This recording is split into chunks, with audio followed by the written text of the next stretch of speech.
Natalia, après avoir vu que sa mère adoptive l'avait retirée de la photo de groupe, elle a arraché ce livre avec fureur. De retour chez elle, elle a déversé sa colère sur la photo de groupe. Peu après, son père adoptif est soudainement apparu à l'appartement. Natalia s'est immédiatement précipitée pour le serrer fort dans ses bras. Mais son père adoptif n'était pas venu pour la chercher. Il était simplement là à cause d'une plainte de la bibliothèque. Peu importe comment Natalia a essayé de s'expliquer, son père adoptif ne l'écoutait plus.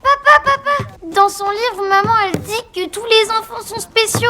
Alors pourquoi elle s'occupe pas de moi? Parce que tu n'es pas une enfant, d'accord, Natalia? Elle et toi, vous dites ça, mais pourquoi je me souviens pas des autres âges que j'ai eus avant? Tu n'es pas une enfant, Natalia. Arrête. Une fois l'affaire réglée, son père adoptif s'apprêtait à partir. Natalia a tendu la main précipitamment pour le retenir. Regarde-moi, regarde-moi. Tu sais ce que maman dirait si elle était là? Elle dirait, lave-toi, habille-toi correctement. Arrête de faire ton numéro de folle et conduis-toi comme il faut. Si tu avais eu un comportement normal dès le début, on n'en serait pas là! Mais elle n'a finalement pas réussi à le garder. Cependant, les dernières paroles de son père adoptif avant de partir lui ont redonné espoir. Dès lors, elle nettoyait sa chambre et soignait son apparence chaque jour. Elle était convaincue que si elle était assez parfaite et sage, ses parents adoptifs viendraient un jour la ramener à la maison. Le lendemain matin, quand Natalia a ouvert les yeux, elle a vu sa mère adoptive debout à côté de son lit. Elle a cru avec joie qu'elle allait enfin pouvoir retrouver sa famille. T'es venu me chercher, on va déménager? Toi oui en tout cas. Le propriétaire ne veut pas que tu restes.